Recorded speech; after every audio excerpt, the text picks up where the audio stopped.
இங்கு நீ செத்தாலும் நான் செத்தாலும் உலகம் நிக்க போறதில்லை.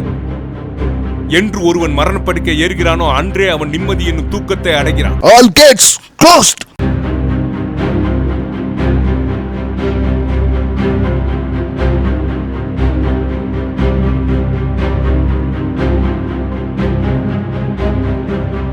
என்ன என்ன என்ன பிரச்சனை சார்? கொரோனா. உன்னை காப்பாற்றி என்ன செய்ய போகிறாய் இங்கு? விழித்திருந்து என்ன செய்ய போகிறாய் இங்கு? தனித்திருந்து என்ன செய்ய போகிறாய் இங்கு?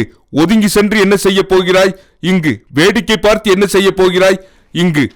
3 வேளை சாப்பாடுக்கு உழைக்கிறவன் எப்படி அந்த கொரோனாவை எதிர்கொள்வான்? இன்னைக்கு கொரோனா, நாளைக்கு இதை விட கொடிய நோய்கள் நம்மளை தாக்கி வரும். நம்மளை காப்பாத்திக்கிட்டா தான் உண்டு. கொரோனாவை தடுக்க சுய கட்டுப்பாடுடன் இல்லை என்றால் அழிவை சந்திக்க நேரிடும். நாட்டு மக்களுக்கு பிரதமர் நரேந்திர மோடி எச்சரிக்கை. எல்லாரும் மாஸ்க் போட்டிருக்காங்களே, எல்லாருக்கும் வாழ்றதுக்கு அவ்வளவு ஆசை. பெண் என்பவள் பிறக்கும் போதே தாயாவா. பூமி தாயும் பெண்ணே. இந்த யுகத்தில் உயிரை உருவாக்குவதும் பெண்ணே.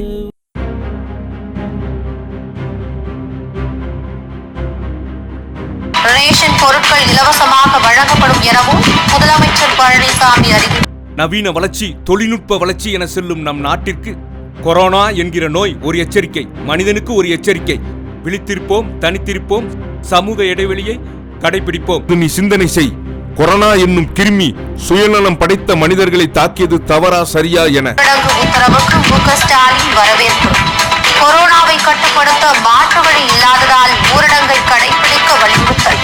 நீ இல்லாத நிமிடமாக செல்லும் வழிகள் அனைத்தும்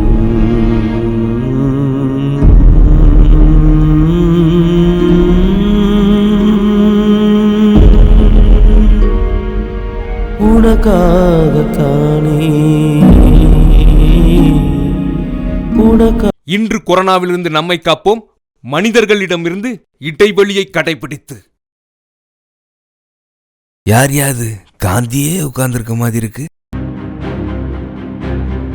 மருந்தை கண்டுபிடிச்சிட்டு தான் ஐயா நோயவே பரப்புறாங்க. செவ்வாய் கிரகத்துல காலை வச்ச மனுஷன்டா இன்னைக்கு வீட்டை விட்டே வெளியே வர முடியாம பண்ணிட்டு பாத்தியா. விரைவில் உலகமெங்கும்